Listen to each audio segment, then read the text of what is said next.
my skill set is knowing everyone and knowing everything about every project. And if you try and put me into a box and say that I can only work on this parameter of work, it's never gonna work for me because my skill set is being everywhere.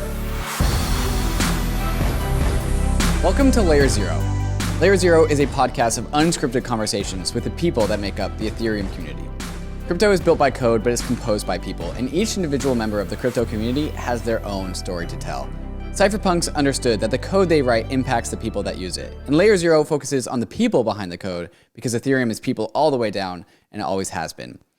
Today, I'm talking with Cooper Turley, and Cooper and I have a pretty similar timeline for when we got into crypto. We were both at the ETH Denver 2018 conference, and that conference was pretty, I think, impactful for both of us. It's funny that we didn't actually meet there.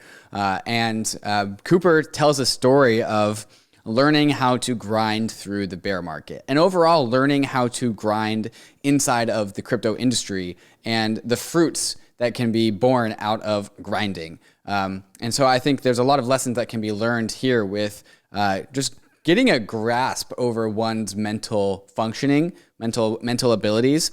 Cooper is a big fan of mindfulness and meditation, and then using that to just funnel energy into building and just contributing value. Cooper also tells a story of rather than building something in specific and doubling down on one specific project, Cooper spreads himself horizontally over a large number of projects, and that's enabled him to be a great connector of many, many people and just come to know a lot of people. We also get into his move towards LA and helping grow and build out the crypto scene in LA, which is a very unique and different crypto scene than anywhere else that we've seen, and very emblematic of where we are with NFTs and culture coming into crypto. And Cooper is definitely leading that effort for sure. So let's go ahead and get right into our conversation with Cooper Turley. We recorded this in person at Metaverso, so hence the kind of echoey conference room in a hotel. So sorry about that. But I think you guys will enjoy this conversation no matter what. So let's go ahead and get right into it. But first, a moment to talk about some of these fantastic sponsors that make the show possible.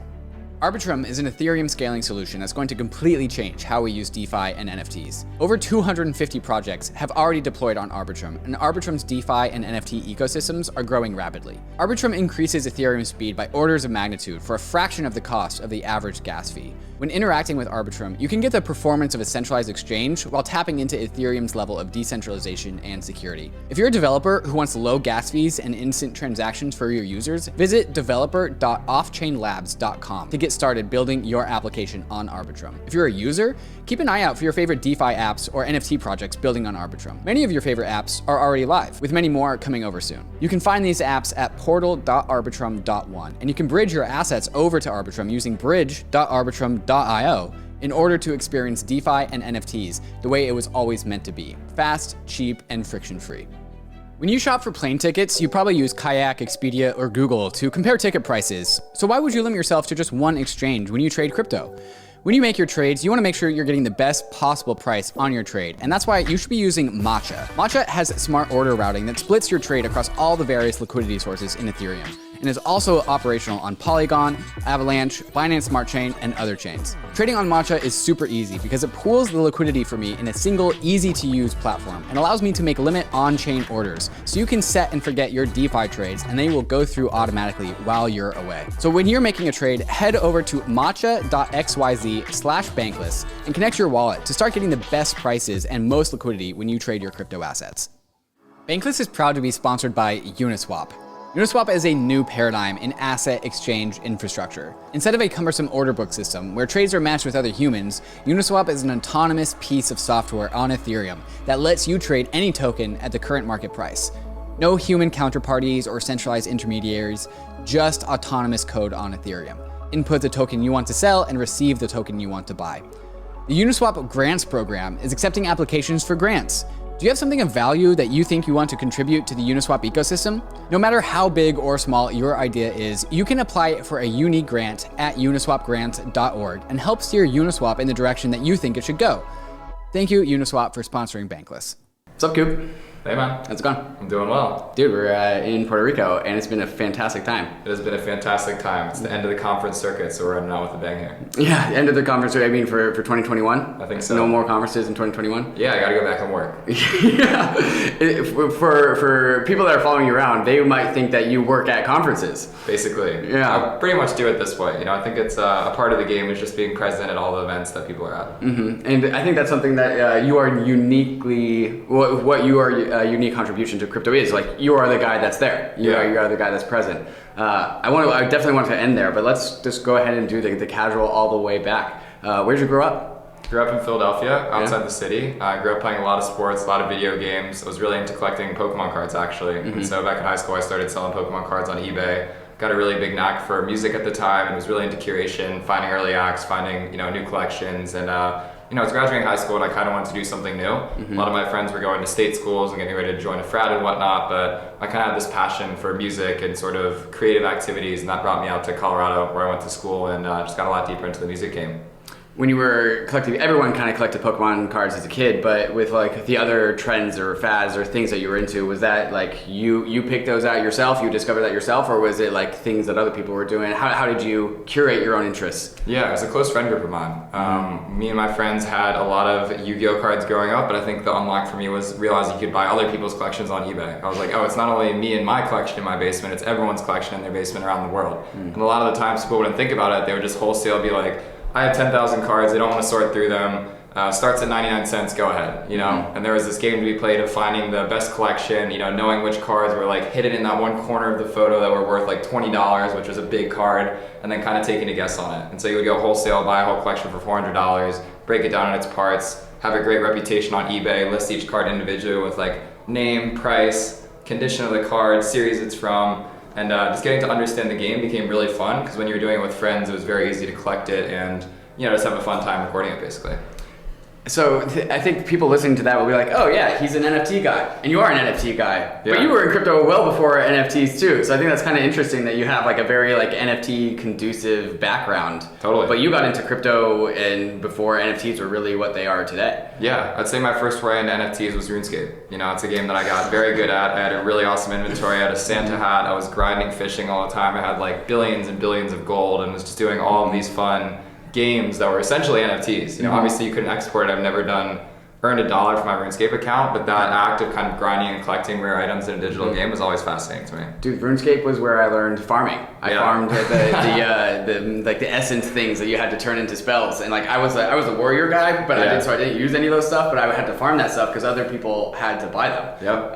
And that's kind of what we're seeing now with Axie Infinity, which is kind of interesting. Yeah, and it's multifaceted. I mean, Runescape, you had combat, which you could train. You had like mage you could train, you could do prayer, and then there's like herb lore, and then there was obviously fishing and wood cutting and fire making, and sort of even like later as the game developed, they had like hunter and stuff like that. And so the cool part about that game is you could go so deep into one character's story arc. It wasn't just like main objective, like play this one storyline and then just like finish the game. Just infinite, design space, which is what I think we're seeing with NFTs, where NFTs as a sector is so big. There's so many ways you can go into. You can go into music NFTs, you can go into photo NFTs, you can do PFPs. And I think what we're seeing now is regardless of what skill set you have, there's really room for you to grow and develop your skills. Yeah, I think people need to be reminded more and more and more that NFTs is just a token format. Yeah. Like, it's just a format. Like, it's up to you. Like, people's like, oh, I do NFTs, as in, like, it's a profile picture NFT or an art NFT, but, like, no. Like, that's just, like, what we're talking about NFTs right now. Like, it goes off in every single direction.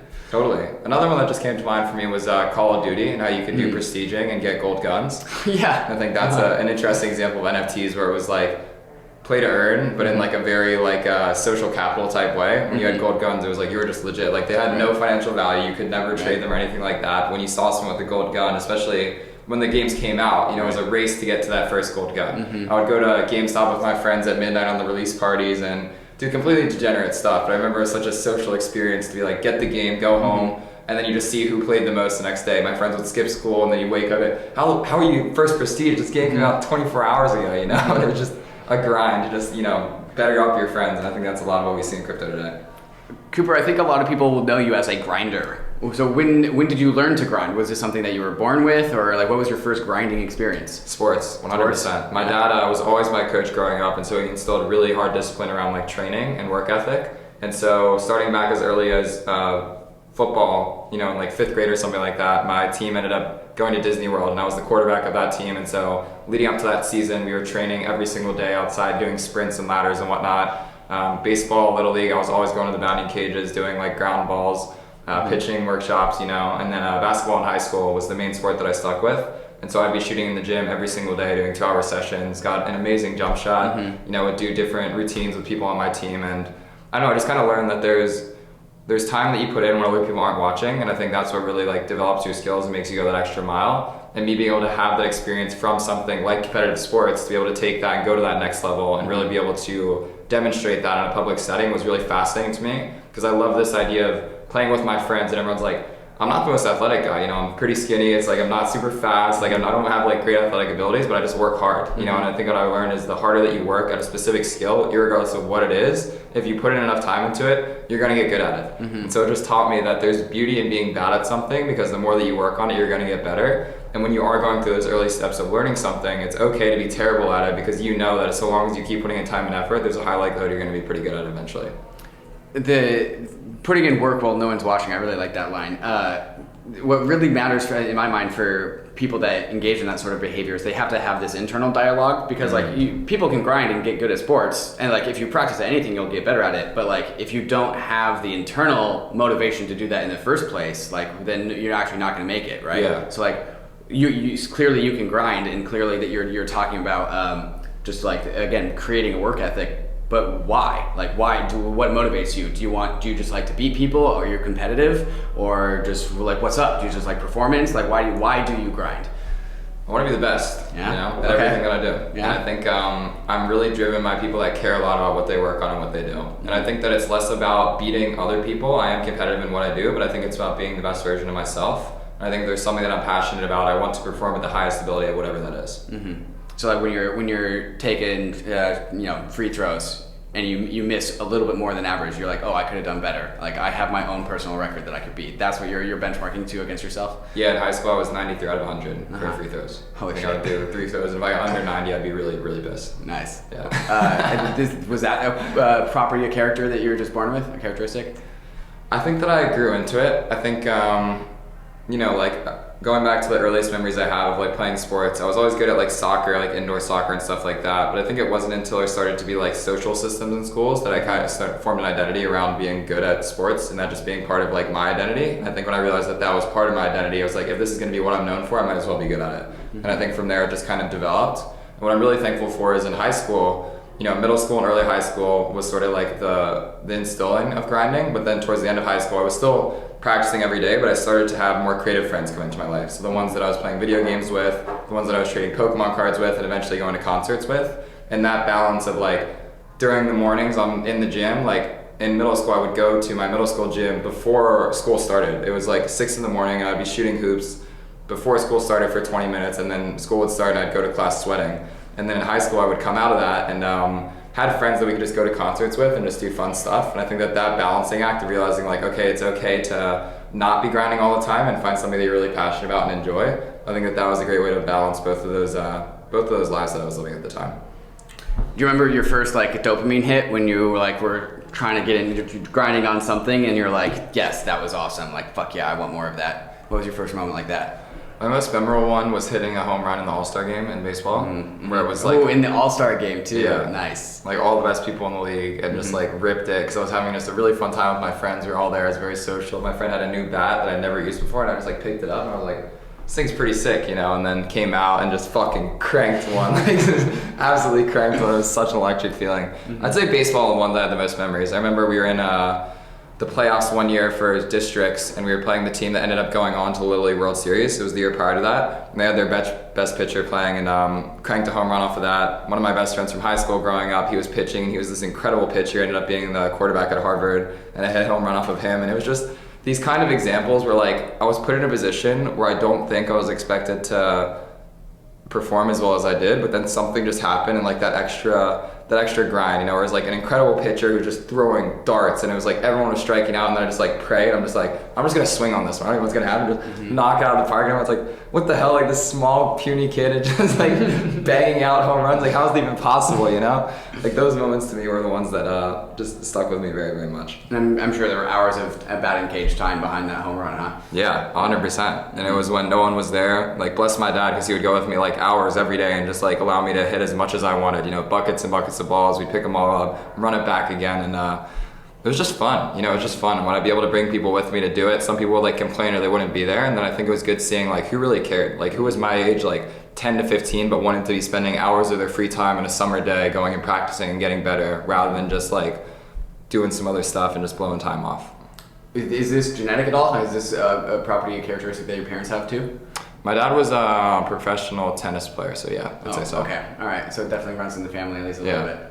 Mm-hmm. You went to college in Denver. Yep. Yeah, what was that like? It was fantastic. That was my music chapter in my life. So like I said, end of my high school career, I was getting more into music. I was captain of my varsity basketball team, but like the whole time I was playing basketball, I was also developing a friend group in music. And so we were going to festivals, we were going to shows in the city. I was going to see like Avicii, Zed's Dead, you know, a bunch of these like early EDM acts, and just having such a fun time like on the side of sports, because my sports friends were my sports friends, and I had my music friends which were my music friends. And that's why I kind of got more into like my creative self. And so we were going to these shows and like talking about like art and, you know, just music and just kind of getting into a different culture. And when I heard about Colorado, and specifically this venue called Red Rocks, I got really excited about it. I went out to Colorado, went to a show for an artist named Pretty Lights, just had this awesome experience there. And I was like, there was none of my friends going to Colorado, not a single one of my close friends. And I was like, you know what, like, I want to change the pace. Like, I don't know what it is, but something there just feels right to me. And so I just full on sent it out there and just totally carved out this new identity for myself around music and sort of being in that scene. How did sports come with you to college, or did you kind of just, you know, do it as on the side as a hobby? Just as a hobby. I would go to the rec center and bowl, and my rec team won like one of the championships, and I was just so good my freshman year of college because I kept growing. I was like 6'1", 6'2" my senior year of high school. You're still growing in college? Yeah, and I got to be like 6'5" my freshman year of college, and so I was off the backboard dunks, like just like doing insane stuff, you know. And so like when I'd play rec with like everyone there, it was super fun. What did you major in? I majored in music business. I started in accounting. My mom's an accountant, and I loved math. Like I think it's very fascinating to me. And so accounting was something that I was very purposefully inspired by. Like it seemed like a great career choice. You know, obviously CPA that pays well. It's a very stable career. And so I started out in the business school in Colorado Boulder. As I spent a couple years there, I kind of realized like I'm way more driven by this creative side of my life. And so I ended up transferring to a music business degree, which I graduated with from Denver. What was the year that you swapped majors? I'd say my sophomore or junior year. Okay. Probably my junior year, yeah. Because I remember the first 2 year, got really into smoking weed, got my med card, and just got very into that world. Like had an operation with my friends, and we were learning how to grow and stuff like that. And then I was going to shows on the side, and just like very much in this like hippie crypto or you know, like weed world that was like all this Colorado vibe. Yep. And so it took me a year or two to really find like balance in that, because I came fresh out of like varsity basketball team, like grind every day, like pretty straight edge, didn't really do that much stuff, to like go to Colorado, like smoking weed every day. And like I am completely sober now, I don't do any drugs, I don't drink, but that period of my life, it was like every day, and it was a very social experience. I think that was the takeaway from it, is like I was meeting so many new people. I kind of came to this new school and I realized no one knows anyone. This is all a blank slate. Like, how do I meet the most people possible? I was like, oh wait, everyone in Colorado loves to smoke weed. And so I got my med card and just became the guy to hang out with if you wanted to smoke. And so I would have like 10 people come over my house. We'd do these like big circles. Yep. I had like this volcano vape and just go like super deep on like all this stuff. And like, great that I don't remember 99% of what those conversations were. But I think a lot of my social skills that I have today and being able to meet new people are largely attributed to me being comfortable going into new environments and just completely chilling out with people I'd never met before on a very deep level. Interesting. How did you get your grind fix if you kind of put sports, not completely down, but kind of deprioritize sports? Did your grind fix go somewhere else? Yeah, it definitely did. I think my grind fix at that time was just meeting as many people as possible and becoming one with myself spiritually. I got into meditation at the time. I started to meet a lot more people. I started to think a lot more about like myself and my standing in the world. And whereas my grind phase in high school was very much, I want to be the best at this specific sport, my grind phase in college was like, I want to be the best version of myself. And so I would wake up every morning feeling fantastic. I was practicing meditation. I was doing a lot of hikes and getting out into the wilderness. I was stargazing and going to see shooting stars and stuff like that. And I think I just got to see a lot more of the world from that side of things. Whereas like physically, I performed well in my life at one point. Spiritually, I want to work on myself. I want to understand what it means to be one, in touch with myself, like understand my feelings, understand how to connect with other people, and just get to have a better relationship with myself and the world. Was this something that you felt was lacking, or was this something that you just wanted to optimize for regardless? I think everyone's lacking it. You know, I think that it takes a very specific type of focus to recognize that spirituality is important in your life. And granted, that does come from a place of often taking drugs to get to that point. But I think that for a lot of people, they're not very awake. You know, like I think they go about their day to day, but they're not in touch with how they feel about themselves and how they think. They just are on autopilot all the time. And that point in my life was like, I want to understand why I'm thinking the way that I am, and I want to understand why I'm feeling the way I am, and I want to understand why things set me off in the way that they do. And through that process, I just got to a point of being very comfortable with who I was, and through that I was able to just make a lot of friends because I had this very vibrant energy to myself and was very excited about sharing that with the world. Interesting. So having a goal of just being in tune with yourself is fantastic, but also that's kind of like having a goal of being happy. You can't actually have the goal to be happy. You can't go straight for happiness. You have to like enjoy the guitar and then get good at the guitar, and the guitar makes you happy. So after the plan was to become closer to yourself, what was that a means to an end for something, or was there anything else at the time that you were thinking about while you were on a search to understand Coop? I think that's a great way of putting it. I don't think I was striving to be happy. I was aiming to be present, and by being present, I was often very happy. You know, especially going to these shows, I developed a crew of people that were always going to the same concerts, and I would see them at these shows, and I would go and dance for like hours on end and have really intimate connections with the artists and the musicians and start to really understand their career and the culture behind it. And I think as I said earlier in the conversation, I want to be the best at what I do. And at that point in time, it was music as a topic, and music as a topic meant finding the best artists early on in their career. And so for me, going to 5 concerts a week and getting to know everyone in that scene and all the up and coming artists, that was my end state. It's like, I want to be able to find all the best music as soon as possible and be known as the guy that always has the best taste in music. How has focusing on just identifying yourself for your own personal understanding of who you are, how has that impacted how you meet and understand other people? It's taught me a lot of empathy, you know? I think I'm able to just like really connect with anyone on a very deep level. I love this saying, you should treat the CEO the same way that you treat the janitor. So regardless of who I'm talking to, whether or not I have someone to offer to me, I want to be very present in those conversations. When people are acting in certain ways or as I'm building longer relationships, it's allowed me to just really see them for who they are very quickly. And so as I'm making decisions about how to spend time with them or projects to work on, I think I'm able to delegate focus and attention very well because I understand kind of what drives people and sort of what they're good at and what they might need some help with. What about concentration? How's concentration with you? How's that look like? It's amazing, honestly. Yeah. I mean, meditation is literally the reason why I'm able to stay so focused on what I do. Started about 5 years ago. I've missed 5 days over the course of 5 years. I meditate twice a day at this point, and that paired with sobriety, I feel more focused than I ever have in my life. What's a meditation look like for you? 20 minutes sitting on a pillow, just thinking? Yeah, basically. Or lack of thinking? Yeah, lack of thinking. Thinking about thinking, I think is the way I'd put it. Metacognition, yeah. I would say around 10 to 15 minutes is where it generally ends up. I have a playlist called Peaceful Meditation on Spotify. Throw that on shuffle, sit there and just kind of feel myself. You know, think about the thoughts that I'm thinking about, think about what I have on the plate for that day. Often think about a pretty good tweet, if I'm being honest. The tweets always come. Yeah, it's actually funny. Most of my meditations these days, I'll have one kind of core topic that's like in my head, and throughout the course of that meditation, I'll have like the crafted words in place that I come out of it and just bang it and just rip it right away. But more generally, I would say, yeah, the goal of it is just to recognize that I'm thinking and recognize that I need to just be centered in my thoughts. And so even if I am having thoughts, whatever they are, it's okay to have those and just make sure that it's coming from a point of like relaxation, you know, concentration and sort of like self-fulfillment. And from there, I think I'm able to operate at a pretty high level.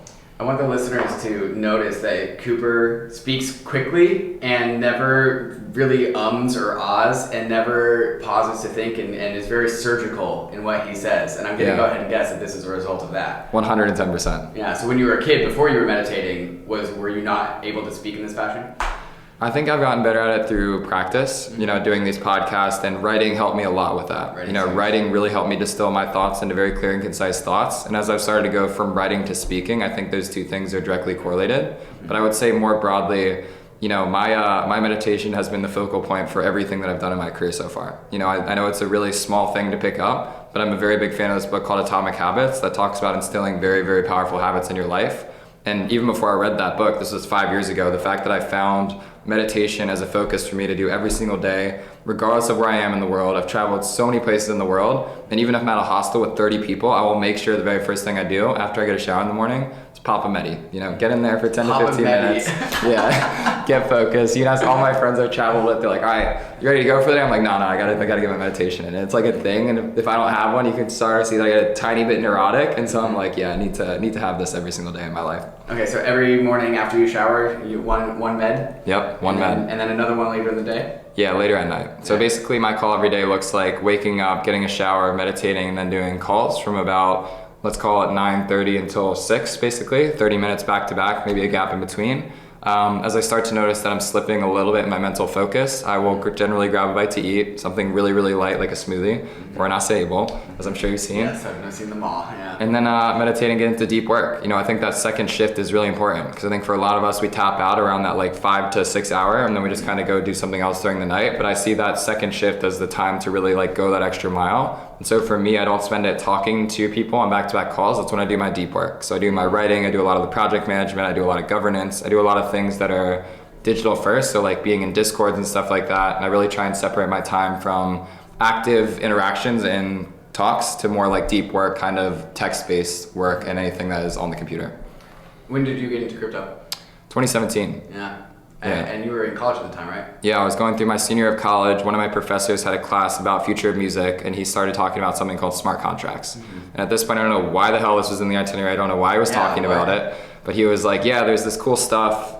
For the listeners that don't know, music royalty system is very long right now. If I play your track on Spotify today, you're gonna see a third of a penny in 6 months from now. And so when he talked to me about this technology where you got paid in real time directly to the artist with no middleman in the middle, it made a lot of sense to me. You know, I had been exposed to Bitcoin earlier on from like different stuff on the internet, we'll say. And you know, this was the way for me to advance that thinking into something more practical. And so as I started to look into this thing of crypto, I saw new shiny object to curate. Same way that I saw Pokemon cards, same way that I saw music, I was like, crypto. Here's a new sector, not a lot of people are talking about it. There's a lot of opportunity and a lot of different information to shuffle through. And when I see that as a surface area, I get really excited about it.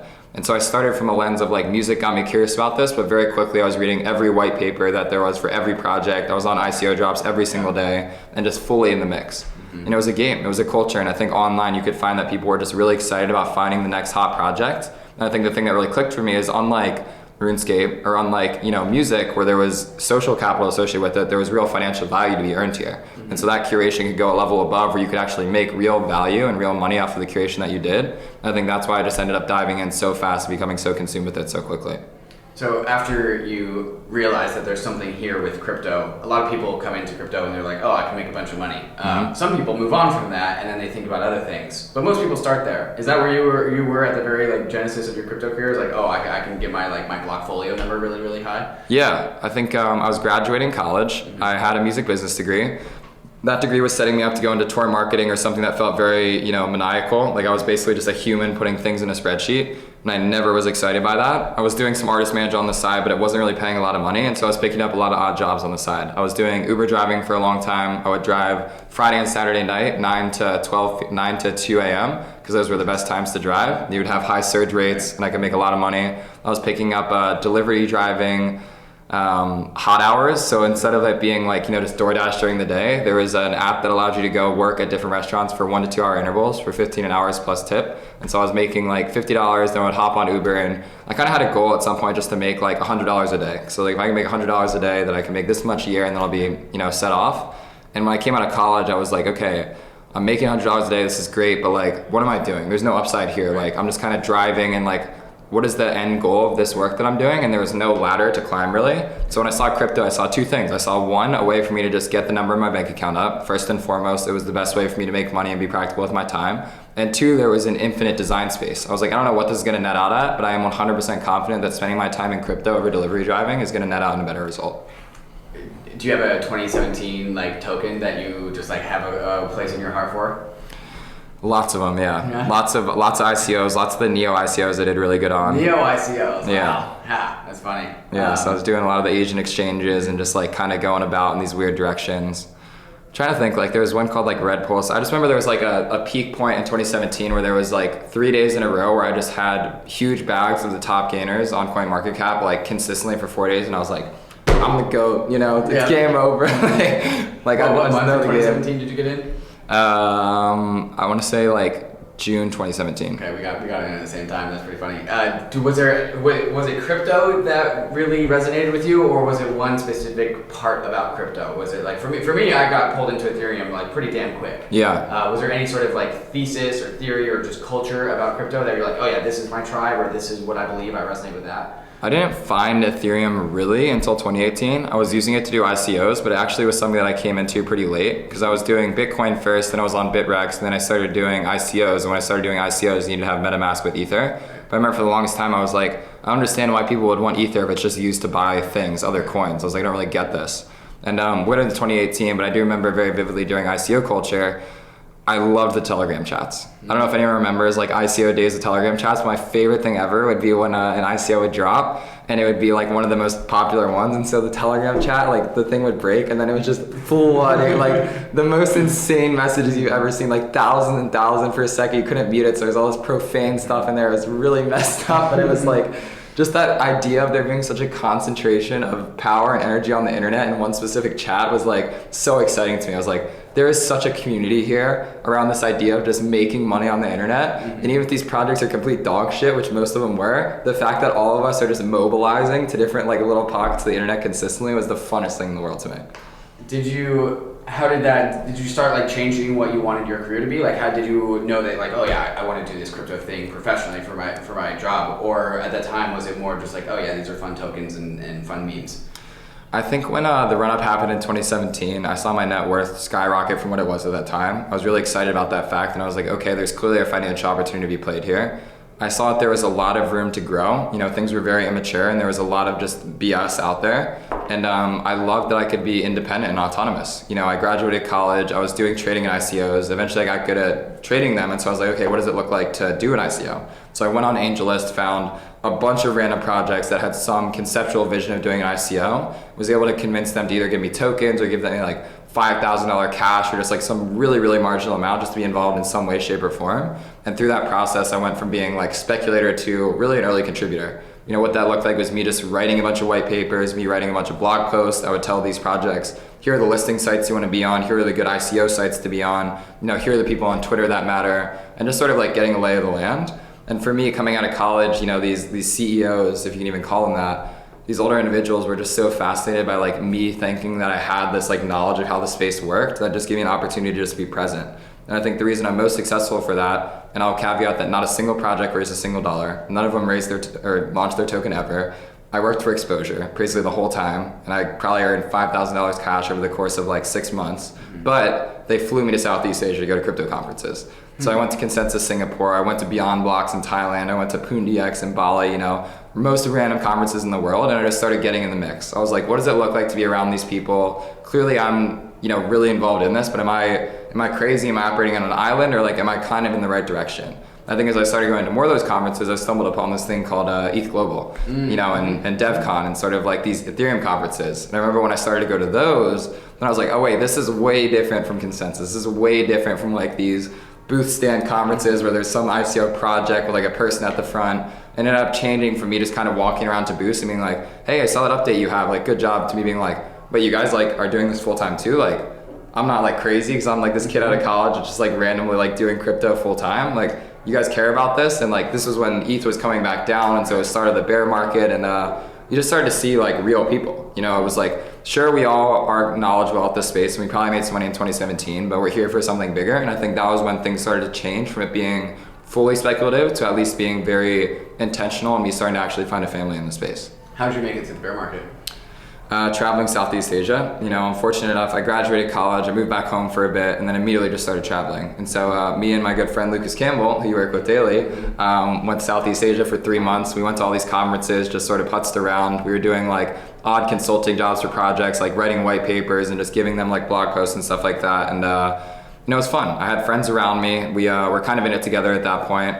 And it was just good having a couple people in my orbit who were kind of in the mix with me, because even though we weren't doing good by any means, we knew that we were doing something together. And I think that vision that there was going to be a brighter future, and that there were going to be things like Maker and Uniswap that started popping up, we were like, okay, we might be insane. We lost all of our money, Our parents don't know what the hell we're doing. They think that we're crazy, but at least we have the freedom to just try it. You know, fresh out of college, not a lot to lose. You know, as we stuck through it, I think we started to notice there was real stuff there. And as DeFi started to come into the picture, I think that was when things started to really get formalized into being like, we're not crazy. There's real stuff here. You know, this is a topic to cover. This is something that, again, back to my point of curation, this is the next thing. This is the thing to really start covering very, very deeply.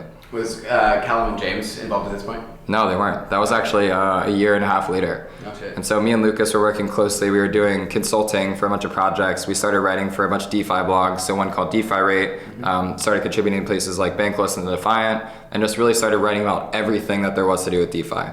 You know, at that point, I remember I was cranking out like 3 to 5 articles a day. It was like fundraising announcement, token launch, you know, new update from the DEX or something like that, and just like really getting as much of a lay of land as possible. And I really prided myself on Twitter. The second that something was tweeted from a project, I could write up an article in literally 10 minutes, 500 words, get it posted on the site and just have it out there. Rip a tweet, and that like consistency to just go from this happened to Cooper covered it, just like merge that as close together as possible. And then I think over time I kind of started to gain a following in the space as someone who was very knowledgeable about everything that was happening. So I think that where you started writing and tweeting, I think that is the start of the rest of your trajectory. Right. And so like everyone plays around with tokens. Everyone thinks they can do the ICO, DeFi. Well, they wouldn't call them DeFi tokens back then. But like everyone played in tokens in 2017, and then we all kind of like, you know, sobered up in 2018. It sounded like that was the moment where like Cooper's crypto story really began, right? The thing that actually started is at the beginning of the story that actually has coherence to where you are now. Is that a fair take? Totally fair. And I would say one interesting point to add on is when I was in college and getting deep in the music scene, I was actually doing music journalism. And so I was doing artist interviews, I was traveling to festivals, I was meeting different acts and covering different shows. And that early writing practice I had in college ended up being extremely beneficial for this DeFi era because I was already a somewhat decent writer at that point. You know, it wasn't like I was coming at it from scratch. Like I had been writing for 3 to 5 years. I was doing white papers, as we mentioned. And so when I started going to like a news reporting in an editor standpoint where I was delegating articles to people, I had a basic conception for how media worked. And I think that trajectory of being able to take a topic and breaking it down into here's what it is, here's why it matters, and here's what you do to act upon that. Like that 3-part process, like really refining that allowed me to just get very practical about my writing and really allowed me to start building a brand for myself. How did you make it through the bear market financially? Through writing. Writing? Yeah. Really thankful there was an angel out of Silicon Valley who started DeFi Rate, and he was paying me, you know, $1 per word basis to basically just pump out articles. And then I was just churning out 3 to 5 a week. And so I was earning maybe $500 to $1,000 a week just from writing, immediately putting all of that into ETH, picking up some odd jobs here and there, writing white papers, doing like small consulting gigs, which is basically just project management. And through that, you know, just survived. I don't think I was excelling, but it was enough for me to be comfortable. At that time, I was living at home with my parents, and so I didn't have any expenses. And that kind of rolled into DeFi summer. And I think that was the time that really ended up being like the big change for me. I started going, like, it was like, I remember I went to DevCon, I started meeting some people that were like, met James there and started doing some like the FireEye stuff. That's where that was born. Had joined Metacartel at that time, and so I was very deep on the ground on the DAO front. And quarantine, when that hit, and COVID, was the best thing that ever happened to me. Yeah. And I feel really fortunate to say that because I know for a lot of people it was really bad. But for me, being able to be at home with my parents, lock myself in my room, work 14 hours a day, and then go to the basement and work out and wake up and do it all over again, that was the biggest grind period of my life. And that's when I saw the most success because I was working harder than anyone else around me, and I knew that for a fact, and it really drove me to just keep going harder and harder. So what was the first thing that was beyond writing that was like that was next in your story of just like actual grinding and being part of just crypto? Like after writing, where'd you graduate into? Governance. Governance. Yeah, I was on Discord forums, I was in Discord chats, I was doing work with teams. So like I remember I was very involved with Aave's V2 launch. I was working a lot with the Balancer team at the time. Started to just kind of work for like more legit projects. You know, 2017 I was working for just anyone who would hire me. As DeFi summer started to happen, as I started getting a little bit of following on Twitter and had like outlets like DeFi Rate to offer, I could start working with more high caliber teams. And I think that period of time where I was starting to give value added insights to very important projects in the space and starting to gain social capital by doing governance proposals, it went from me just being someone around to me actually playing a core role in the things that were making meaningful influence in the space. So the way I got through bear markets was by working for companies. I worked from one company which blew up to another company which blew up to another company which blew up. It was kept on going down the line until DeFi summer, and then I was like, okay, I made it to the other side. Yep. You never had the safety of a company. You were on your own. Was that Was that scary? Was that stressful? Like, what was it like to be a lone wolf while, in 2018 and 19 and the beginning of 2020, it felt like just ashes were just coming from the sky because the crypto market was burning over and over and over again? Yeah, I think it gave me a lot of freedom. I think that it takes a very specific type of person to be comfortable in that regard. I'm very thankful for my parents for just supporting me in that. They knew about the projects I was working on. They kind of knew about the life I was living. They knew that I was traveling a lot. They knew that I was living at home. And so I had a nice pillow. I had a nice cushion where I could never really fall too far down. So even though I was a lone wolf, I didn't feel like I was like going to be on the street or anything like that. I was very thankful and fortunate for that position. And I think as I started to see a little bit of success through working with these projects, I was like, I'm starting to get paid in tokens now. There was a period of time and I remember it was like, I would just take any amount of payment to get by. Like I said, with writing, I was getting $1 per word. So I'd get DAI, sometimes I'd get USD, and then I would choose to buy ETH or I'd choose to buy this. But as I started to do governance, it was like, I'm gonna get paid in Aave tokens, or Lend at the time. I'm gonna get paid in Balancer tokens. So as I started to earn governance tokens, I was like, okay, not only can I make money from writing, from doing freelance stuff, I can now parlay that to start getting paid in ownership. And I think that transition allowed me to start carving out a stake that felt really meaningful. And so as I started to play more of these speculation games, so through DeFi Summer, we all know about the tokens that launched, we all know about liquidity mining, we all know about yield farming, and I just got really good about being practical in those situations. So I'd be the first one in the farms, I'd be the first one trading the tokens, like UMA ICO was like there on Uniswap the day that it happened and stuff like that, And through those experiences, it felt like 2017 what happened, but more legit and more formal. And now instead of me playing a follow-on to pump on Binance that's up a ton, it was like, oh, you're day one, And I think that's when we started to see these real big wins in crypto, because not only was ETH acting as a vehicle for that, but there was sort of this underbelly underneath it where you could really go deeper on those relationships. And I think that freedom to be agile across everything rather than being like specifically focused on one coin in particular was something that I really, really loved. So if anyone who knows you now, they look at you like, oh yeah, of course Cooper would never work for a company. When you graduated college, would you have been able to predict that? Yes. Yeah? Never what about you is not going to work at a company? Just like Coop, not going to make it. Why? Yeah, I think creative freedom and control. I think I have a lot of respect for talented CEOs, and I've learned so much by working deeply across a number of projects, which we'll talk about shortly here. But I think for me, my skill set is knowing everyone and knowing everything about every project. And if you try and put me into a box and say that I can only work on this parameter of work, it's never going to work for me because my skill set is being everywhere. Mm-hmm. It's not being focused on one thing, it's being across everything. And I think by nature, a company is directing you to be focused on one thing very deeply. And I think me being across everything is where I've been able to shine in my life thus far. When did that strategy become defined in your head? Like when did you say like, oh, I'm gonna be the guy that knows everyone? Was that first subconscious and then you realized it and now it's defined? Or were you like, oh no, I want to be the guy that knows everyone, and then you started doing it? Like what happened first? I think subconscious. I think it just kind of happened. Yeah. In the same way that I said I started picking up projects in 2017, I remember I was juggling like 5 clients at the time, 5 just like ICO projects, and I was bouncing around all of them. Then on top of that, I was still trading and I was like on Twitter and stuff. Mm-hmm. I was like, I'm actually pretty good at like, multitasking and project management. And I started to be really directive about like, this time of the week is for this project, this time of the week is for this project, and started building out my own internal calendar. Mm-hmm. And through that, I sort of developed like my own routine and schedule that felt very good to me. Albeit very chaotic to everyone else, but I just had a system for myself that worked well, and everything else just fell into place. When did you have the aha moment about being paid in ownership?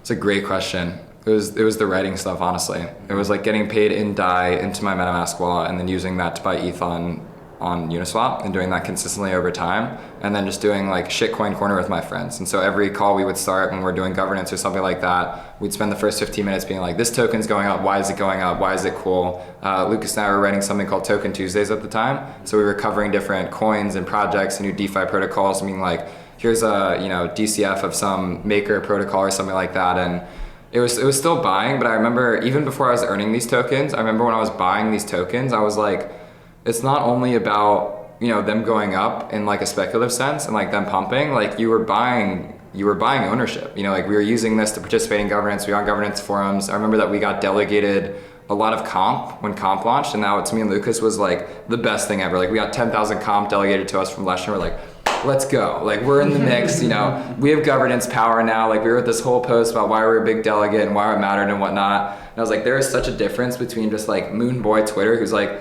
plotting out charts with like lines and stuff, and then just like on the governance forum, like actually participating in meaningful discussions. And even before we were earning any governance tokens for doing that, that sense of purpose and feeling like you're one with the community was just really, really powerful to me.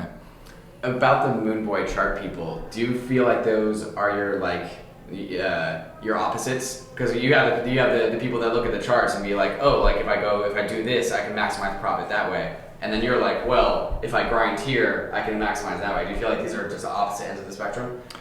Yeah, I think that I try and see everyone's viewpoint very clearly, and so I understand this archetype of a trader, and I understand that people find a lot of value and purpose out of being correct in trading. I think it's something where I trade more on vibes than I do on like, specifics, I guess. And so for me, it was always just a very weird point of reference to spend your time on. Mm-hmm. I've always found that like traders, you're just permanently a speculator. I don't think that traders ever turn into contributors, and I think my biggest learning in the space was the more that you become a contributor, the more success you're gonna have. So I wouldn't say that they're my opposite so much as I am that they are stuck in a phase that I think has a limited upside. Even if you're financially rich, I think that there is lacking a big opportunity for you to be a meaningful contributor to something that matters. Mm-hmm. And then also missing out on the connections. Yeah. I guess traders get connected to other traders, but contributors get connected to everyone else. Yep, that's exactly right. Mm-hmm. And you're seeing a lot of traders now become really involved in NFTs because I think they like that sense of connection that comes with NFTs that you didn't really see with fungible tokens. Ooh, that's a good take. Yeah. I like that. How did FireEye start? Started through DevCon. Yeah, I met James very briefly there, and then we went to SF, and then Alex Majmaz had a Metacartel meetup. It was like Audius, James was speaking from Axia Labs, Aave guys were speaking, DAO House guys were speaking on Pokemon, and I went to this like little SF meetup, and I remember they were just like, hey, we're talking about like consumer-facing applications. We're talking about how does crypto go mainstream. We're talking about culture and all this stuff, and I was like, wow, this is fascinating. Me and James sat down for lunch, and then that was kind of like this conference circle that happened. So it was DevCon to San Francisco to ETH Denver to ETH London to ETHCC, all in the course of about a month and a half. Jesus. And James was on that circuit too. And so me and him just got really close at that time. We sat down with a project in London and started talking about doing a project together. Lucas and I were doing like consulting over here. James and Colin were doing consulting over here. Lucas and I were building this brand around DeFi with the writing that we were doing. James and Colin had been working for a lot of legit projects in that time. And so we were kind of able to merge, like bring in the skill sets that Lucas and I had on the writing side with sort of legitimacy that James and Colin brought, and just started leveling up our community interactions, consulting, whatever you want to call it, to what then became FireEye. Is FireEye the thing that you feel like the most responsible for? Because you work for so many different things in so many different directions. It's hard to like when I wake up, I think, oh, it's Bankless time because that's all I got. Mm-hmm. Is it like when you wake up, you're like, oh, FireEye first, or is it just like one of the many projects that you work on? I give FireEye full credit to James. I see that as kind of his child and his baby, and I think that he came from a spot of really legitimizing that vehicle, like coming out of Metacartel. Me and him had done this thing called MetaClan very briefly at the time, which was like an esports DAO, and so we were just like starting random DAOs and random projects. And I think that he was very much intentional in saying like, I know you guys did consulting before, but like you need to step your shit up. He's like, you need to stop getting paid like $1,000 in tokens. He's like, if we're gonna work for these projects, we're doing 20K, 30K engagements. And I remember at the time, I'm so notoriously bad at underpricing myself. Like my whole crypto career is to be like, I'll write your white paper for like $500. And then like, some dude would be like, what are you doing, man? You're fucking the market. It's like, white papers are 10 grand, all right? You can't be coming out here and writing them for $500. I'm like, but why not? I can write them in 2 hours. Like, sure, it's like $250 an hour. Like, no, it's not about the time you put in. It's about like the value of the output. And I think those early projects with James, he was like going in very forcefully with these clients and be like, no, our rates are like this much. I'm like, oh, but how there's only 4 of you guys here at college? It's like, I don't give a damn about like what we look like or who we are. Like we have so much context and value to bring to you that's like, you're in or you're not, And I think that growth process ended up becoming a very valuable skill for me as I started to do more in the space, because it learned to teach me to just overprice yourself and overvalue yourself and start to get paid in what you earn. And so I guess to answer your question directly, I think that I was an extremely valuable member of FireEye and still am today, but I would say that the inception of it was definitely due to James, and I still give him full credit for that. Hey guys, I hope you're enjoying the conversation with Cooper thus far. In the second half of the show, we get into the more recent timeline of Cooper's story, moving to LA, the getting the celebrities into crypto, all of that good stuff, and what it's just like to know a little bit about everyone in the space, because everyone seems to know Cooper. So we'll go ahead and get right into that second half of the show, but first, a moment to talk about some of these fantastic sponsors that make the show possible. The Gemini exchange has been my exchange of choice ever since I got into crypto. I use Gemini to both buy the dips and also manage my regular automatic monthly purchases of my preferred crypto asset. On Gemini, you'll find over 50 different cryptos, including many of the top DeFi and metaverse tokens like YFI and Axie Infinity. Using Gemini Earn, you can earn yield on your various cryptos, including 8% on the GUSD stablecoin. Gemini is available in all 50 states and more than 50 countries worldwide. So if you're looking to upgrade your crypto exchange, sign up at Gemini with gemini.com/gobankless and get $15 of Bitcoin after you trade $100 or more within the first 30 days. That's gemini.com/gobankless. Slingshot is a decentralized trading platform that combines the performance and ease of a centralized exchange with the openness and transparency of DeFi. Slingshot aggregates liquidity from all of DeFi in order to find the best price on thousands of crypto assets. Every token on Slingshot comes with a price chart and trade logs to give you insights into the market's activity in real time. Slingshot is available on Polygon, Arbitrum, and Optimism, saving you from the high gas fees and low transaction speeds of the Ethereum L1. There are no fees to trade on Slingshot, and any positive slippage is given to the users. Trading on Slingshot is a social experience. You can even set your chat avatar to your favorite NFT, or soon a Slingshot 2099 NFT avatar. Once you bridge your assets to Polygon, Arbitrum, or Optimism, go to app.slingshot.finance to trade and use the chat box to share your trades with others and find other tokens to ape into. The Brave browser is the user-first browser for the Web3 internet, with built-in privacy and ad blocking to keep you in charge of your digital footprint. Inside the Brave browser, you'll find the Brave Wallet, the first secure crypto wallet built natively inside of a Web3 crypto browser. Web3 is freedom from big tech and Wall Street, more control and better privacy. But there's a weak point in Web3, your crypto wallet. The Brave Wallet is different. Brave Wallet is built natively inside the Brave browser, no extension required, which gives the Brave Wallet an extra level of security versus other wallets. With the Brave Wallet, you can buy, store, send, and swap your crypto assets, and you can even manage your NFTs and connect to other wallets and DeFi apps, all from the security of the best privacy browser on the market. Whether you're new to crypto or a seasoned pro, it's time to switch to the Brave wallet. Download Brave at brave.com/bankless and click the wallet icon to get started. At some point in time, you started to get into the world of outside of crypto, but people that were like, the Hollywood types, the celebrity types coming into crypto, and all of a sudden, it seems from my perspective that when they did that, Cooper was there. Yep. How'd that happen? I moved to LA in the middle of quarantine in September. I started talking to a project called Audius, which is a music streaming app. Obviously, as you've heard in this conversation, music played a big role in my life. And so Runil reached out to me and he's like, hey, we're thinking about doing a token soon. Do you guys want to help? Runil's in Metacartel Ventures, and so we had just kind of seen our work that we were doing. And I was like, hey, not only do I want to do this token, but I want to be really involved in this project, more so than any of the ones that I had been in the past. And so it actually ended up being the most formal relationship with the team I've had thus far.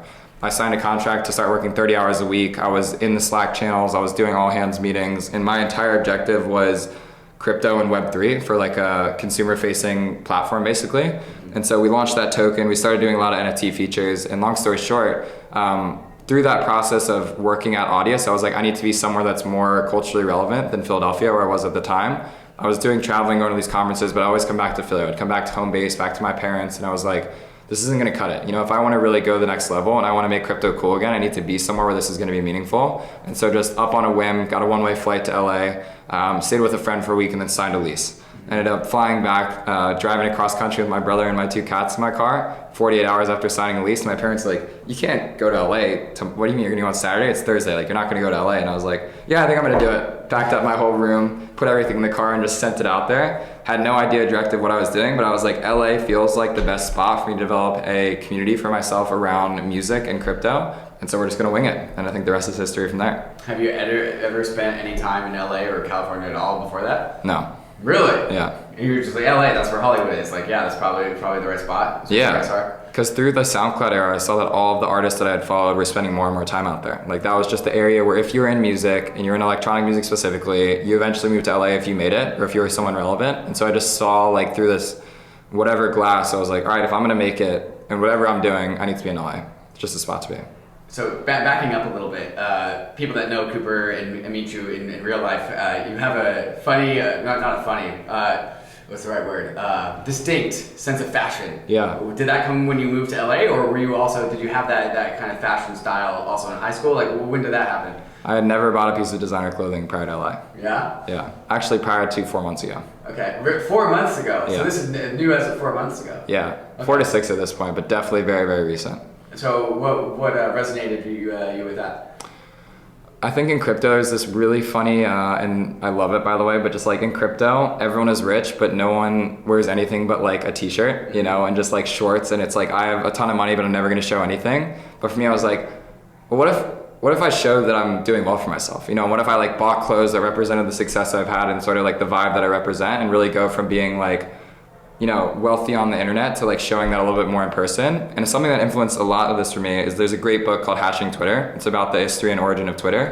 And there was a distinct chapter where they talked about Jack when he left Twitter the first time to go start Square. They said the biggest thing that changed for him is he started to wear Dior clothing. He started to buy a lot more shirts, and he would come to the office looking really fresh. And in that book, they depicted that his employees started taking him a lot more seriously by the way that he dressed. And when I started hearing that, I was like, what is this brand called Dior? I've never heard of this in my life. And everyone who knows that's listening now knows that I fucking love Dior, and it's my favorite brand. But that was the inception of it. So I went online and I saw this cool shirt. I got it ordered, and I was like, $600 for a t-shirt. Like, what the hell? Like, this is insane. Like, why would I ever spend this? And then I wore it like once or twice. People started commenting on it. I remember then someone was like, wait, you bought it online, you got to go to the store. Started to develop a relationship with the brand manager there, and she's fantastic to me. She invites me to all these private events, and saw this new world. You know, keeps coming back to this new industry, new shiny object that's really exciting to me. Fashion as a design space is incredibly interesting. You know, the caliber of the people that you meet there, the relationships with the representatives at the store, the different designers and creative directors. I'm starting to see this map of like the way that world is starting to operate. And I think that combined with like Web3 and what's happening now around digital identity, I think there's a very interesting intersection where not only are you proficient in tech, but you can also show that you're up to date with like mainstream culture. And I think that intersection is something that I want to be very, very skilled and well versed in. So this is you just applying your ability to multitask, be personable, know a lot of people, and then now you're coming into LA, and there's this, again, and what you're saying, a new shiny object, and you're just like, well, let me just like copy and paste that strategy into this new thing that I now care about. Yeah. Fortunately, with a backing that allowed me to be present in that conversation, you know, I don't think if it weren't for crypto and sort of the gains that I'd seen there, I'd be able to participate in fashion nearly to the level that I have now. But now that I am at a point where I've developed a brand for myself on the internet, I'm in LA, I'm seen as someone that's at the intersection of culture and crypto. Me being able to represent myself physically with that feels very on brand for me. And I've had a lot of fun out of being that guy that goes to a crypto conference when everyone else is wearing a t-shirt and wearing a chain and wearing Dior and wearing like a fucking nice watch, and just being like happy about that. Be like, you know what guys, it's bull market, we all know it, it's all mania, it's definitely gonna crash, and this is definitely coming back to zero, but for the time being, we're gonna enjoy this and we're gonna have a great time with it. One of my friends who has been around for 2 cycles, I've only been around for 1 cycle, you and I are just our one cyclers. He is a big fan of buying nice stuff during the bull market. Yeah. Because, I mean, if you're not gonna do it then, like you might not be able to ever do it, right? So you gotta grab the bull by the horns. You gotta clout yourself up during bull market. Totally. Yeah. I think there's I'm starting to recognize that there does need to be a rebalancing of sort of the way that we're living our lives in the bull market relative to how we're going to live it more long term. You know, I think in the last couple months, I've been spending a lot more than I normally have. I've been developing habits that I don't think are very sustainable, and I need to correct that. And so being able to see that around the corner is very important. And so I very much enjoy going out and having shopping sprees. And honestly, the reason why I've loved it the most, I've been developing connections with very competent people around fashion. And so artists and DJs that I know in LA, people who are very successful in their career, young kids who are 20 to 25 but have gotten $1 million advance from a record label, they don't really have a lot of peers that they can just go like enjoy stuff with.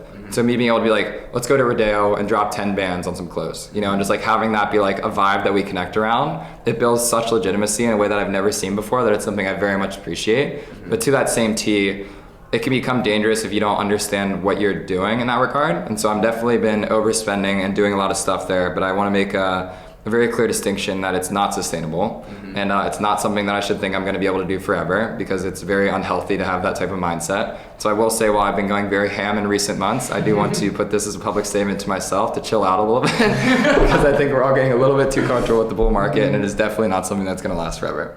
Well, coming from people that came out of 2018 and 2019, definitely had like people that stuck around. They kind of knew that this was coming. It's like, oh, there will be this time in my future where like I get to like, you know, cash in on all the suffering that I have in 2018 and 2019. Yeah. So like it's very much a reaction of going through the bear market. But the bull market's been around for almost like coming up on 2 years now, right? Yep. So like it is like I do resonate with that. It is time to like, oh yeah, let's chill for a little bit. I remember $400 ETH thinking that was insane. Yeah. You know, we had that run up going to ETH Denver, and it was like $350 ETH. I was like, bull market, baby. Let's go. Like DeFi coins are all up like 10x at that point. You know, the portfolio is looking pretty good, and you're like, yeah, this crypto thing, man. Like, let's go. We're gonna make it. We're gonna make it. Spike down to 80, drops, like complete crash. I remember being working on my basement when that happened and just laughing. Right. Or just like, are you kidding me? We almost had it. Yeah, I was like, how is this still possible? I was like, I thought we were over this, like minus 45%. Right. And I was just like, how is this possible? The reddest of red days, yeah. Yeah. It was a good shell shock. I know that some of my friends got shaken out there. I remember a lot of my friends were on leverage. And an interesting point for listeners, I never trade on leverage. I only trade on spot with everything. If I want to be on leverage, I will earn larger ownership stakes in something. But I don't trade on like FTX, I don't trade on DYDX, I don't do anything that's like crazy leverage. I just am in spot in all the positions I'm in and really want to work for everything that I own. Do you like borrow stables to farm with? Do you like lock up any money in Compound or Aave, or you just completely stay away from collateralized to any of your capital? I have like a very small loan on I want to say Aave right now, like maybe like, or I have a maker vault that I have like some ETH in and maybe like 50K in DAI, and then I have some stuff on Aave. I have a lot of USDC in Ribbon Finance actually. And so I farm with a good amount of stables, but typically those stables are the result of me taking profits and not actually taking collateral against something. Okay, so the way that you have upsides exposure is by finding projects early-ish and then just grinding. Yeah, and I would say the best thing that I've learned from Bankless, and I'll give you guys a lot of credit for, is teaching people how to be responsible with their DeFi risk management. So it's not about going and doing a 10x long on something, understanding that you can put collateral in Aave and properly manage that, and then do stuff like the ETH fly, like liquidity farming thing, where it's like you're on leverage, but you're like earning fees and like the impermanent loss is less. Like those tactics that are like, you can be risky in DeFi, but not be like full on degen. Like that sweet spot I think is really valuable for people that are actually experiencing crypto. Yeah, surgical risk. Yeah. Surgical risk. Okay, getting back into the LA conversation. You started at Audience, which is perfect LA material, I'd say. Is that kind of where you started to meet a lot of people that were external to crypto? 110%. Yeah. My friend Grady that's here at the conference now actually, I connected with him on Instagram because I'd been following his music for a long time. He was like, hey, I'm starting to look in crypto. Does anyone here know what's going on? And I messaged him and I was like, I will know more than anyone that you message. He was like, who is this? He's like, do you actually know crypto? And I was like, yeah, top 0.01%. And I like said something just like really like verbose about that, and it got his attention. So he invited me over to his house. We had a conversation, immediately hit it off, and then from there, that was when things started to change for me in LA. At that point, I'd been there for 3 months. It was middle of pandemic, and so I was still on my grind. It was like 10 hours a day. I would not leave my apartment more than 1 day a week and just like fully inside. When I started hanging out with that crew, it went from like me being online in LA to me being like physical in LA. Like there was cool people coming over to their garden house. They were doing album listening parties. They were dancing, and like it felt like 70s vibe. People were taking mushrooms and just vibing, and I was like, this reminds me of Colorado again. This reminds me of like creative culture, but it's coming from a point of very talented creators. I'd say Colorado was creatively inspiring to me, but it was from people that were just a fan of culture. And then I started to go to LA where people were creating culture. They were putting out albums, they were putting out movies, there were photographers that were shooting for Halsey and Ian Dior and stuff like that. And I was like, wow, like this is the pinnacle of it. I was like, this is not only a way for me to like enjoy the culture, but actually be a part of it. And the thing is, I started to get deeper in those circles. I started to bring a lot of this music context I had where I was like, of course I know your music. I've been listening to it for 10 years. I curated it back in SoundCloud. People were like, wait, really? Like you actually know my stuff from that long ago? And having that additional context with this new angle of crypto, like layered on top, allowed me to just have such this like interesting skill set where it's like I was relevant in the conversations because I knew what was happening, but then I had something of value to add to every single person that I met, which was such a rare thing in LA because it's very much the opposite. Most people are always on like this social climb type game where they're like looking to get a favor out of someone. And I was like, I just love your work. And oh, by the way, I can actually amplify that by 10 if you want to give me an hour of your time a week.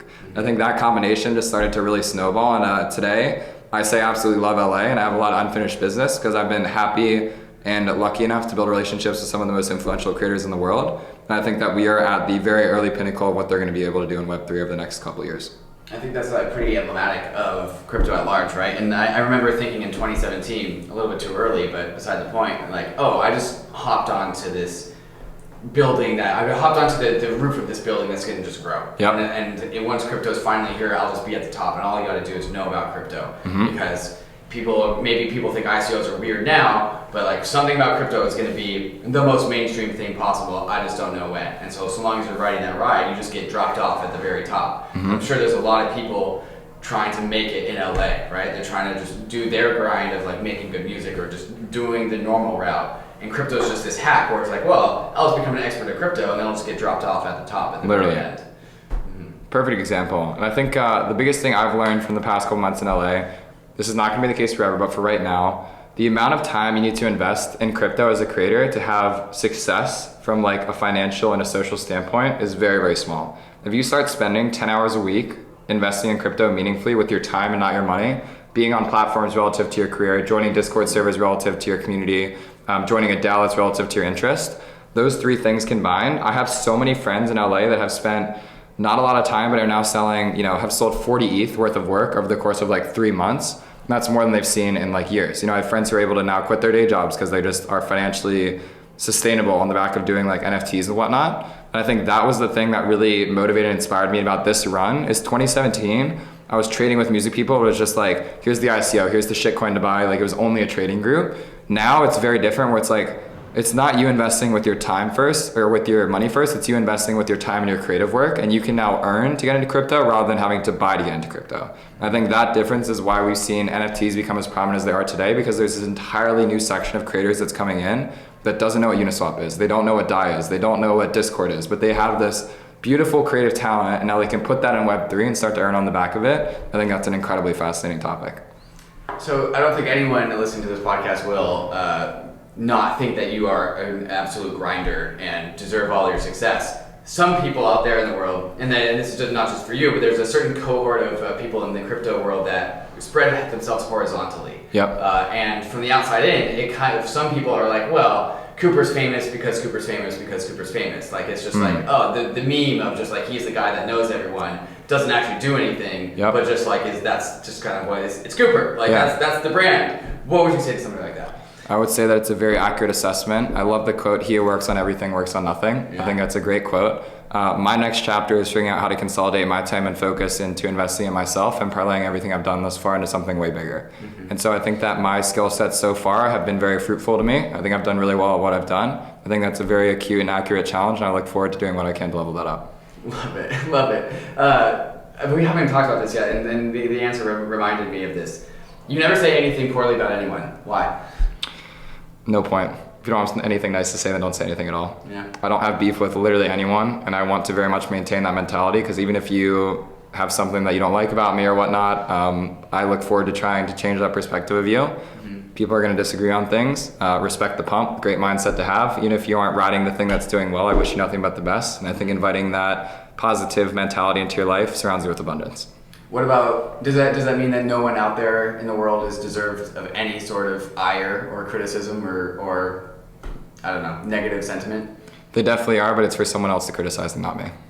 And I've actually found in my life that it's much better to build a positive relationship with someone first and then be very direct in feedback with them, because they will listen exponentially more than trying to criticize someone before you have prior context, because most times they won't listen to that. And so if I'm able to come in, and I think this is something that people appreciate with me or what they've told me, is once we are friends, like I'll be direct with you and be like, you're fucking up here, or you need to fix this, or like you need to do this better, or like, okay, all these ideas, they kind of suck, but like what are we doing here? Like stop thinking about bullshit. And me being able to just be very direct with people that I know and trust has been very helpful for me. And so I always start from a point of, before I try and influence someone, I want to make sure that we are on the same page and I know where you're coming from, what you're working on, so that when I do try and give you advice, it comes from a point of love and respect rather than me thinking that I'm better than you or me thinking that I have all the answers, which I absolutely do not. What about this industry bugs you the most? What would you change if you could? It's a good question.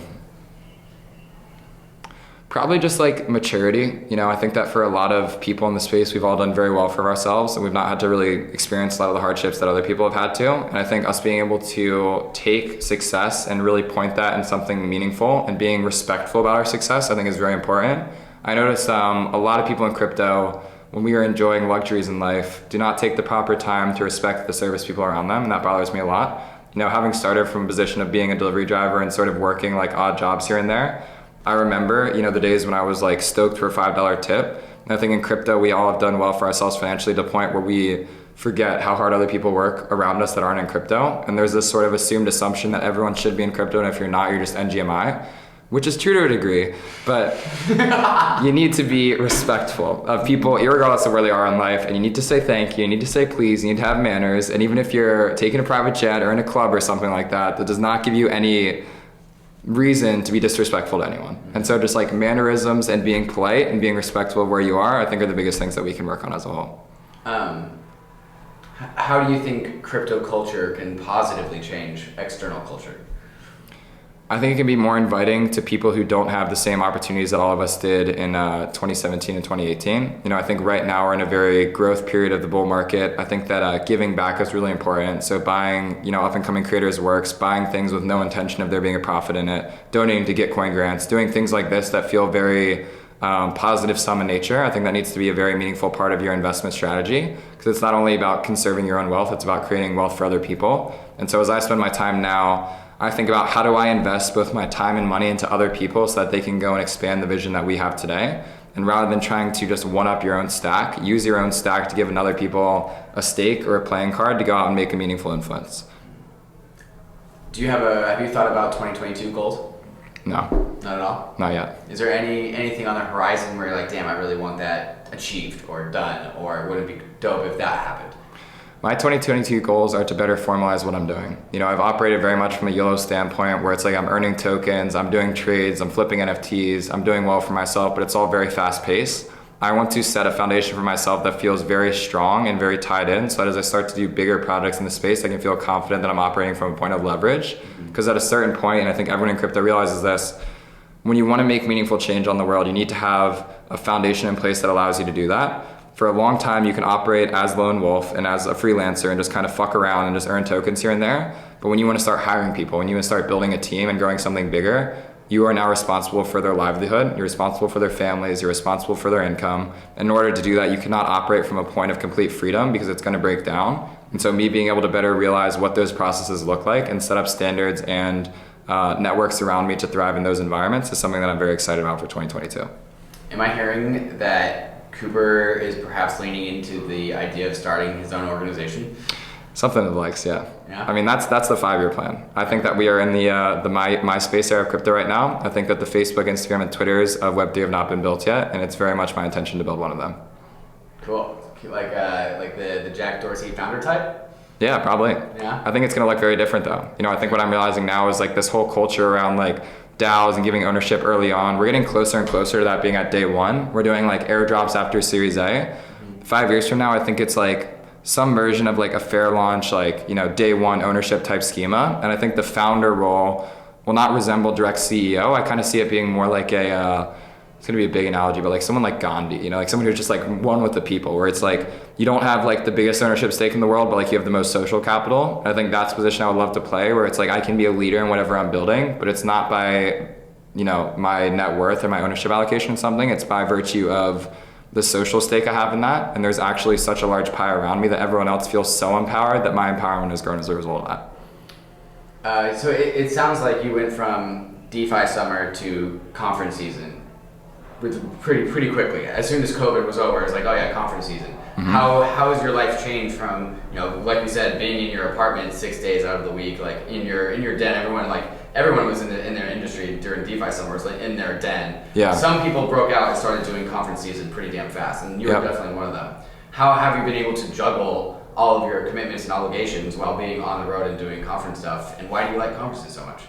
Just building legitimacy with people. I don't have expectations of getting real work done when I'm on the road, but I think being present in the environments that matter for this industry is how you build trust. And I think that's the thing I value the most about my brand right now, is if I'm affiliated with a project, I think that you can trust that it is not a scam, and you can trust that it has some degree of competency with it. So me being at these conferences and showing that this is my life, and I will continue to be on the ground floor of anything that happens, irregardless of how well I do for myself, is very, very important to me. ETH Global is expected to have 3 or 4 events this year. I will be at every single one of them. I can say that very confidently because I don't want my brand to become big enough to the point where I'm never there. I have this mentality, GA for life. So in concerts, there's general admission, there's VIP, and then there's all access. A lot of people, when they start going all access, they'll never go to the crowd. They'll never buy a ticket again, and they'll just kind of only be all access. And if they don't have the highest level of access, they won't be present. I think it's extremely important for you to remember why you're there in the first place and to be there, on the ground floor. And so for me, being in these conferences, it allows me to just say, I'm here. I'm one of the people. I want to be with you. I want to shake a million people's hands. And I think that's a big part of my job on the road now, is not only just being present to go to the club and party to Chris Lake at 3 a.m. in the morning, which is fantastic. It's to be at the conference during the day and shaking the hands of people and being like, what are you working on? How can I help you? I'm never too big for anyone, and I will always give someone the time of day. If I can get my facts straight, your first ever conference was ETH Denver in 2018? Yeah. Yeah? Yep. Looking forward to ETH Denver 2022? Absolutely. I got some Spork tokens staked on Kickback right now. I minted a few Buffacorns yesterday. I'm speaking at the Shelling Point conference that Kevin Owaki's organizing. I'll be there with you. Yeah, it's going to be a good one. ETH Denver's home. Yeah. ETH Denver. Well, yeah, you went to college in Denver, right? Yeah. So this is especially home for you. Yeah, I remember 2018 being fascinated by the fact that there was an Ethereum specific conference, the idea of tokenomics, and it was me, Lucas, and a couple of their friends, and we were just going in completely blind and just being like, whoa, like Ethereum, like super cool, like, yeah, like what is this crazy space? And so it's been a long way. ETH Denver has always organized a great conference, and I think generally speaking, I'm starting to see that there's like an opportunity for new type of events in crypto. I think that ETH Denver will be fantastic. All the ETH Global events will be fantastic. One thing that my friend Grady brings up that I think is very important is crypto is cool right now, but it lacks the cultural relevance of it being like hip to like everyday culture. And so a great example of this is the ratio at these conferences. 90% dudes, 10% girls at best, right? Every single conference, like even like crypto parties that are being thrown as like the cool crypto things to do, same type of thing. You know, like how do we get to a point where beautiful 23-year-old actress wants to come and hang out with crypto people and not feel like they're going there because they want to learn about NFTs, but want to be there because they're the coolest people in the room there. I think trying to shape these events and these conferences into a point that those can coexist with sort of the ETH members of the world, that's the kind of culture that I want to incubate. And to give a quick anecdote, No Filter, History of Instagram, another fantastic book. Kevin Systrom, when he was building Instagram, would do curated dinners with all the most high value people in the world. People like to think that Instagram just got big out of nowhere, but he was very calculated in onboarding people in a select manner where he would do a public Instagram meetup where you could just come and talk about taking pictures. He would do like a pseudo private one that was like a VIP happy hour, and then he would do curated dinner with 20 high profile individuals. He would bring you together and really talk about the future of Instagram, roll out a concierge service and make you feel like you were in the mix. And I'm starting to see early examples of that in crypto now. I think especially with me being in LA over a 3 to 5 year horizon, I want to start building a culture where going to a crypto event is not only going to hang out with a bunch of nerds, it's going to be with the most prominent people in technology and culture. And starting to create those pockets, I think, is what's going to take us from today, where it's very much a if you know industry, to this being a meaningful part of everyone's lives, irregardless of how deep you are down the rabbit hole. So crypto has a trajectory through space and time going forward. How does Cooper's presence there, how do you want it to be changed by you? I want to be someone that can inspire other people to make meaningful change in their lives. When I think about what I want to do in the world, I want to create technology that allows people to meaningfully impact their lives, irregardless of me spending time with them. My current bottleneck is that I can only be in one place at once, and so I feel very confident if I sit with you and work on a project over a long time horizon, we're going to do something great, but I cannot be there for everyone. And so what I need to do next is build technology that allows me to take the same templates and materials that I'm doing in one-on-one sessions and scaling that out to an infinite number of people. And so over a 5 year time horizon, I want to try and export my mentality and sort of ethos into technology that allows other people to carry the same attitude with them. Is there any internal lines or phrases or ideas that float around in your head that you think listeners should know? WIGMI, WAG me. Yeah. Fantastic. Yeah, I'd say, like I said earlier, be kind to everyone that's around you. I think find ways to be happy about how you spend time on the internet. I think that one thing that I notice a lot is people hate social media. I think social media is fantastic. I think if you can learn to make social media a tool and not something that controls you, it's extremely, extremely valuable. And so even if you hate Instagram, even if you never post, please find a way to make it feel good to you because it's meant there to be curated. The algorithm gives back what you put into it and the ethos that you put into it. And so regardless of what platforms you're on, I think there's exponential value in building a brand, and specifically in niche communities. I think this is the thing that's going to make crypto really succeed, is you having social capital in a niche community. I was at a festival in Cancun this weekend for an artist named Millennium. 3,000 fans flew out to a destination festival, all to be around this one artist. They were all wearing jerseys. This guy was a deity in his local community, but there was 3,000 people there. And recreating that environment where it's like family type ethos in different pockets of the internet is how I think that this space succeeds. And so if you are getting started in crypto today, find a local community to spend time in, find a way to become a contributor and not a speculator, and find ways to be comfortable with yourself online. Because I think your digital identity is going to be more important than your physical identity over a 10-year time horizon, and it's something that you need to start thinking about today. Cooper, thank you for coming on Layer Zero. Thank you for having me, man. Fantastic conversation. Cheers. Cheers. We hope you enjoyed the video. If you did, head over to Bankless HQ right now to develop your crypto investing skills and learn how to free yourself from banks and gain your financial independence. We recommend joining our daily newsletter, podcast, and community as a Bankless Premium subscriber to get the most out of your Bankless experience. You'll get access to our market analysis, our alpha leaks, and exclusive content, and even the Bankless token for airdrops, raffles, and unlocks. If you're interested in crypto, the Bankless community is where you want to be. Click the link in the description to become a Bankless Premium subscriber today. Also, don't forget to subscribe to the channel for in-depth interviews with industry leaders, Ask Me Anythings, and weekly roll-ups where we summarize the week in crypto and other fantastic content. Thanks everyone for watching and being on the journey as we build out the Bankless Nation.